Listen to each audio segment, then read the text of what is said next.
Stalker 2 is finally going to get its release, which include a ton of new reveals that just happened today. Additionally, I'll deep dive into all the launch details, as well as an official developer response, where last up we even have some additional details on the day 1 patch. We got a ton to talk about. What's up world, it's Utopia back in with another video. Today we're checking out all things Stalker 2. Okay, so let's just get right into it. Get into all the new launch details. Where first up, if you weren't aware, Stalker 2 has the same launch for everybody. So this is actually being a global release and not necessarily pertaining to midnight release sales. Now we have a list of times here as well as the map overall, so you can see what time it's going to be releasing in your zone. Again, this is a global release, so you're not going to be able to do any tricks with Auckland or New Zealand. But for example, this is at 11 AM EST on November 20th, which would be 10 AM Central Time and 8 AM PST.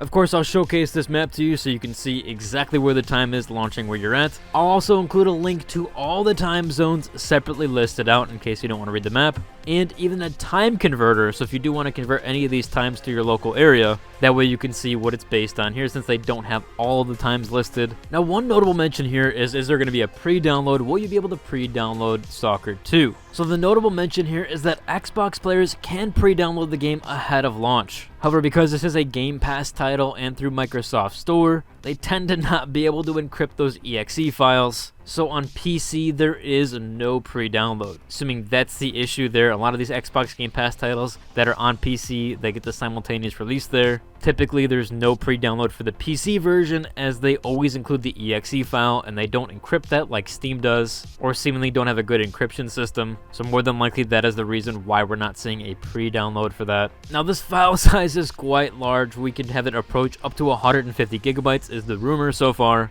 Might be some unpacking stuff there. Might not see the full 150 gigs, but it is quite a large game up there with the Call of Duties. Of course, it's going to put PC players a little bit back, including myself, that do have a slower internet speed. However, there is some good news there overall. There is no pre-order early access period, as everybody can play the game tomorrow, or November 20th, depending on when you're watching this video. But you do get some additional goodies with the pre-order bonus. Now, the pre-order bonus does include several items here, some extended campfire content, the veteran unique weapon, a tourist unique armor set, and the early bird exclusive badge, which is a patch that you can put on your backpack. Now, if you are getting this game on Steam, there is some exclusive content there for the dynamic themes, the animated avatar, and the avatar frame that you can use on your profile. Speaking of bonuses, Stalker just officially released what you'll be getting for the Deluxe Edition. This just came out a few hours ago, but they're showcasing all the items you can get if you do pre-order that and buy those. So for the Deluxe Edition here, we have a ton of unique items here, like the Integral A SMG, the M710 sniper rifle.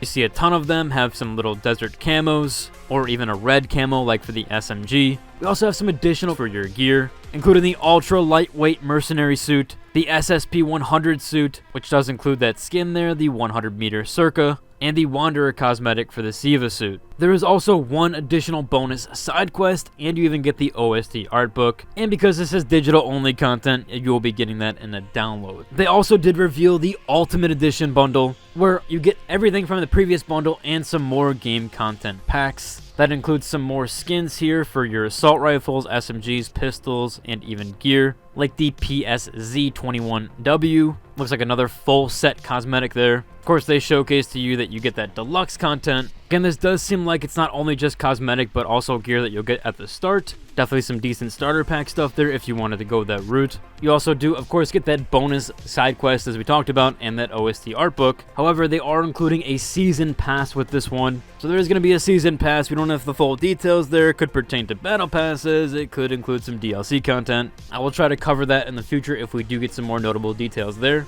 Now, if you've also looked at the infographics, where it has a designated MP and SP, means that the gear can be transferred to MP or multiplayer. So some of this starter gear can be transferred to multiplayer, whereas some of the gear / cosmetic stuff can only be used in single player. So do note that there with some of those bundles. Now, of course, we've had the review topic go around the performance stuff. We've had a lot of insider details for most of that, and when it's dropping, according to Insider Gaming and their senior editor there, the review embargo will lift tomorrow at 2 p.m. GMT or 9 a.m. Eastern Time. So that is going to be 2 hours before launch. and before that official global release time. So you'll be able to get all the details on the performance and the reviewer stuff and everything there, which does deep dive into stuff. We've had reviewers go back and forth, especially around performance. We've had this topic around performance come up around the performance with a fellow content creator, Console Guru, who said that he tested the game shortly this morning, and yes, the fidelity mode runs way better after the update,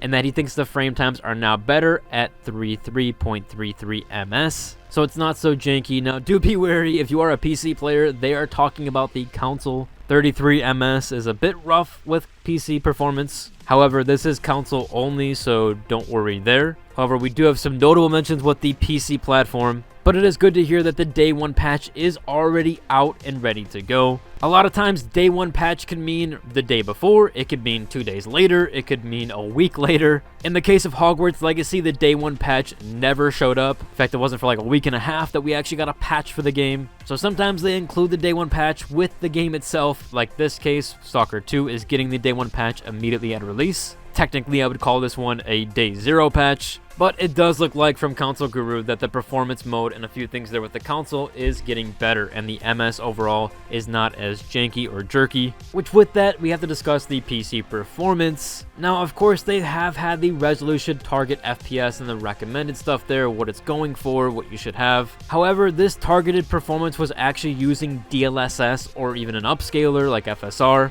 People have been a little bit upset with that, as they have been using DLSS baked into these performance targets. We've even had a Twitter comment here saying the S.T.A.L.K.E.R 2 forum is banning people for mentioning the requirements were false and that they required upscalers. Now, we did actually have an official response here from S.T.A.L.K.E.R 2 and the developer team there, where they said they're so sorry about that situation. Their moderator provided this ban. He made a mistake with this topic. Before the release, they recruited an additional team member of moderators to help out. They did go ahead and reverse that ban and remove it. So it looks like there was just some miscommunication with hiring a new team or maybe even third party there. Of course, it is a bit upsetting that they are using DLSS as a metric. People are seriously concerned with the performance, and for good reason. We'll have to see when the official reviews come out and the embargo does drop. Again, we've had some side stuff, nothing too concrete. We haven't had like a full review out there just yet. Just some notable mentions like from the Insider Gaming on when the embargo drops, or Console Guru talking about some of the preview tests. Again, we'll have to wait and see on everything with all that stuff, especially the day 0/day 1 patch. If we do get additional patch notes there, or they do actually release what they did fix from the preview event. And we'll cover that tomorrow with the official release date, so you can see what they did and didn't fix,